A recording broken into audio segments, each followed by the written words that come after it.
Okay, well, we just went through Fort Stockton and stopped and got gas just because I don't know when the next gas station will be. And we're officially on 10 East now. We have 306 miles to San Antonio. And we just passed mile marker 266, so that means we're 266 miles into the state of Texas, heading towards the other side. So this is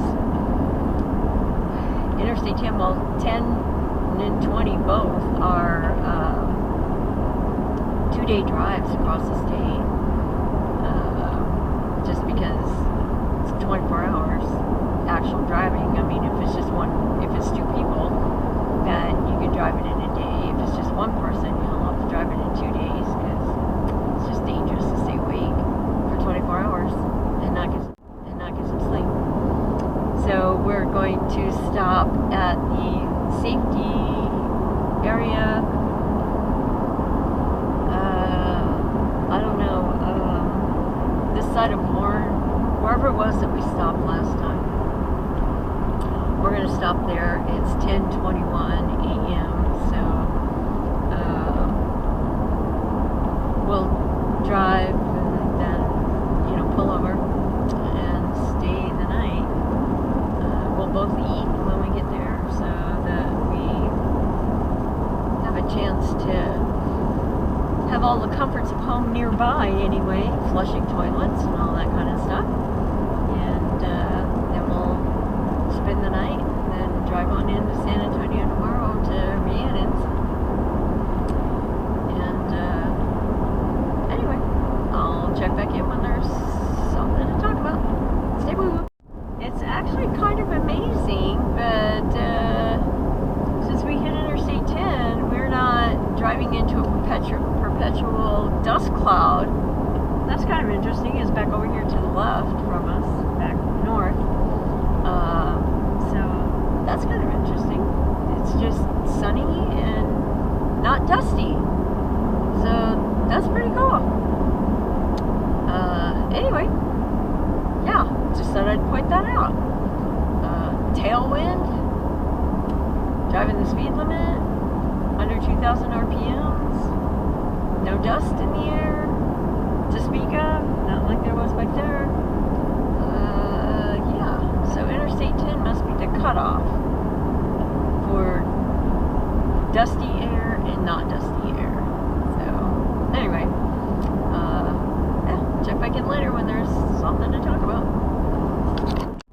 These are some interesting butte formations out here. It's really interesting.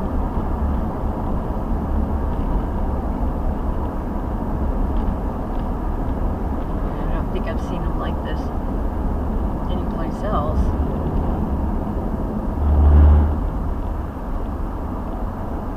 They're just perfectly flat on top. Pretty sure that it's wind that's doing that, not equipment. So it's pretty interesting.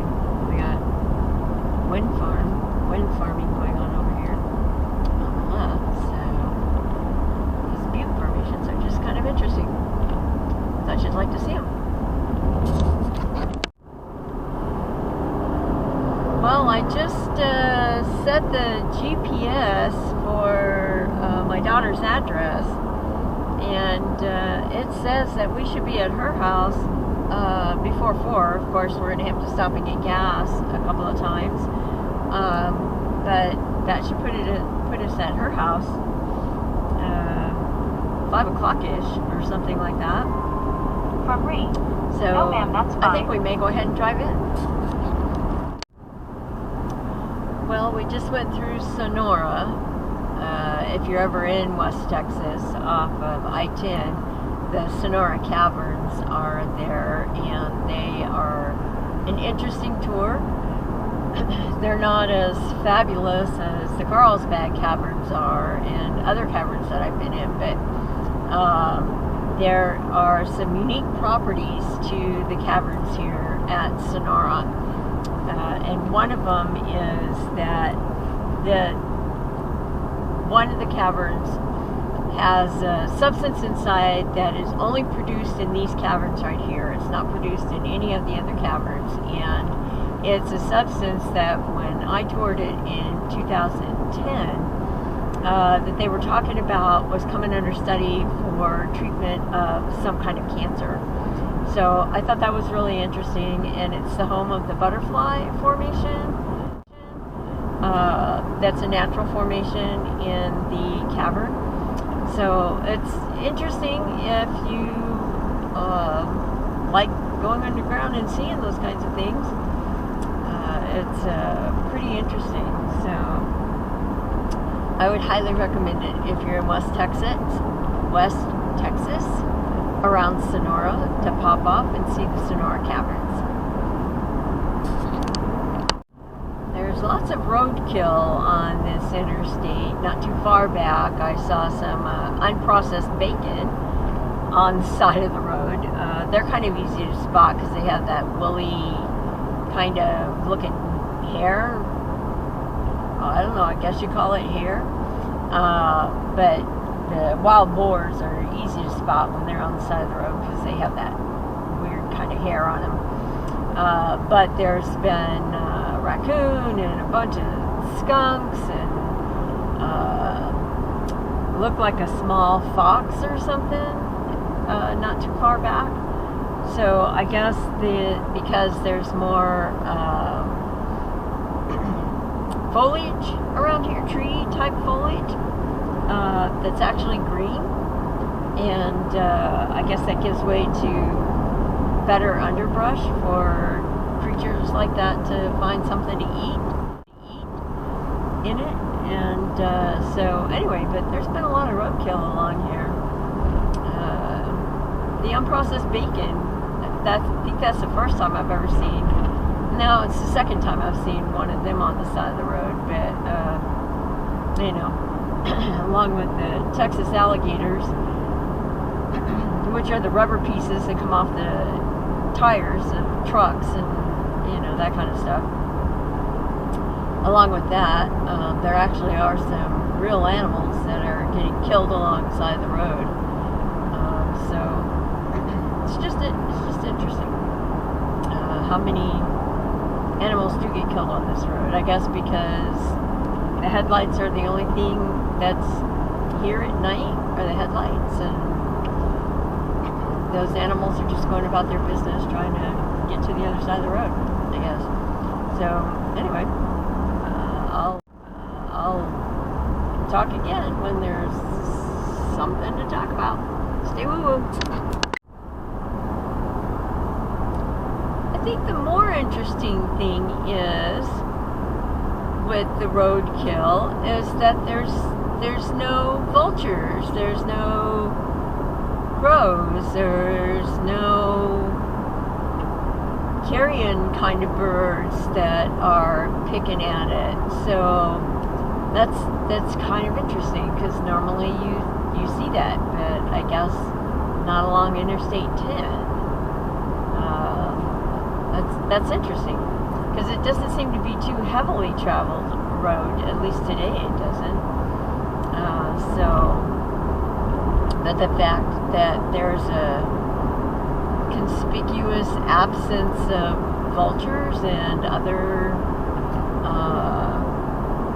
bird activity that would normally be picking at these dead animals on the side of the road, that's kind of interesting, I think. Or maybe that doesn't happen in Texas. I think it does, though, because I saw a lot of it on the side of the highways, you know, that aren't the interstates, because I don't drive the interstates that often.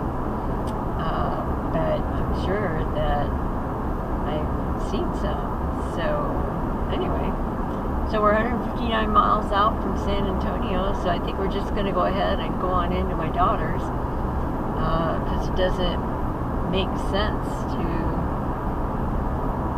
stop at 1 in the afternoon when, let's say according to the GPS, well now I'll be there around 3:30. Probably got one more stop for gas. So we'll still pull in there before 4. So, yeah. So I think we'll just go ahead and go on into San Antonio and spend the night with Rhiannon, and then see if I can move Miss Thing's grooming appointment up earlier and get started on our day. Drop her off to be groomed, go vote, and get to the clerk's office to get my Dodger fan license plates activated for my Nissan, and probably get that stuff knocked out before I go check in at my campground and go buy some groceries. Gotta stock up on some protein products. So now that I'm back in Texas, I can go to an HWY and get their smoked sausages, and they're having a special on ribs. They have these boneless pork ribs that I like to get, because then I don't have to worry about what to do with the bone while I'm camping. So all the meat just gets eaten, and so get some of those and some sausages and maybe some potato salad, something like that, and be pretty much set for the week. Anyway, so I think we're going to go on into San Antonio and get all of that stuff done tomorrow. That way I don't have to stress about getting checked in and then coming back down into San Antonio to find a polling place and that kind of stuff. It says as long as I'm in Bexar County, I should be able to vote anywhere in Bexar County, but if I'm in San Antonio, then that will be easier to find, I think. However, there may be a polling place up in Lake Hills, but I think that's a different county. So, as far as I can tell, because I thought about going to vote on Saturday, but when I was looking at the places that I was eligible to vote, it kept me in Bexar County. So, it didn't show any place else in the state of Texas that I could go vote. So, who knows? Maybe there will, because normally I get a mail-in ballot every year, and I think it has to do with my age, so to make sure that I vote, that kind of stuff, because they don't know whether I'm invalid or whatever. So normally I get a mail-in ballot, and maybe that will be there at Rhiannon's, and I can fill that out. And when I go to the county clerk's office tomorrow, I might be able to drop it off with the county clerk, or drop it off at a polling station, and I don't know, we'll figure out something to do if it's there, because then I can just mark my ballot and drop it off. I'll actually have to go stand in line to vote. So anyway, that's what we're looking at doing tomorrow, and it will be contingent on moving her bath up. If I can't, then I'll get her scheduled for one at the PetSmart in Elodie's. But I had the bath scheduled for when I thought we were going to be pulling into town. And so anyway,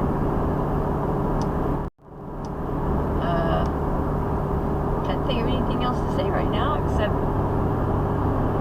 I'm sure that her belly's feeling hungry because mine is. But if we're going to stop to eat, we need to stop to eat someplace where we can be there for a little bit.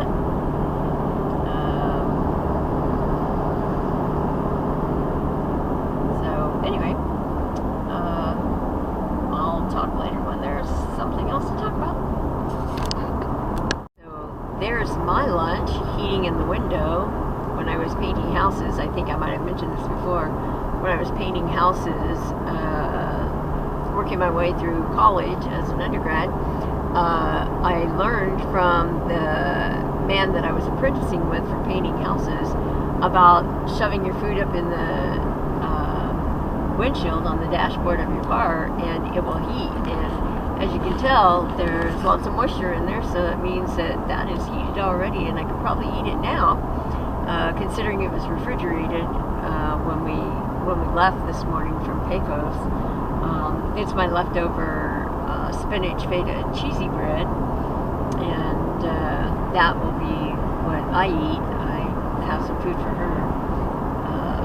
However, I have to say that chicken back there at Road Ranger, when we stopped for gas, Chester's was smelling pretty good, but I'll be eating my cheesy bread. But we need, like I said, we need to have someplace where we can be there for about 20 minutes or so, and then we can hit the road again. So anyway, just thought you'd be interested in. That's my lunch, heating in the windshield.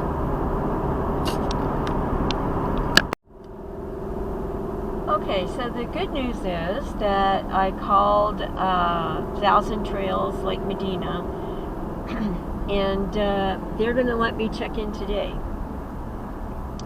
So my maximum stay is 14 days, and I only had 13 scheduled for this stay, with arriving tomorrow, leaving on the 18th. So they're going to let me arrive today. They have all of my stuff ready for me. All I have to do is pull in, check in at the ranger station, and if I'm after the ranger station closes, which I don't think I will be because it says I'll be there at 3:30, then they would have the packet out on the kiosk, and there would be somebody in the kiosk. So get to check in early. That's pretty awesome. Then I don't have to worry about what to do with the trailer. When I go vote, when I go pick up groceries, when I do all of that stuff, and I can order my groceries for pickup and have the portable refrigerator to put them in, because all the stuff that's in it now will be in the RV refrigerator, because we will be where we're supposed to be. So that works out very nicely. Yay! I'm glad I called them. So anyway, change of plans again. My prerogative. That's what I get for being a woman. I get to change my mind as many times as I want. So can anybody else, but anyway, we're going to be going to check in at Lake Medina, and depending on how much daylight we have left, because I don't know, because we're just newly in this whole fall back thing. May even drive into San Antonio, pick that stuff up tonight. But I still have to go down and vote tomorrow, so maybe we'll just do it all tomorrow. I'll see if I can change Miss Thing's bath from out by my daughter to Helodi's, and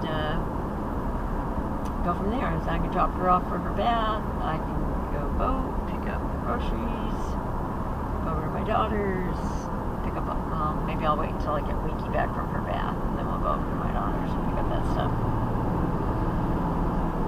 Because I think seeing Winky is the thing that is more important to my daughter than actually seeing me.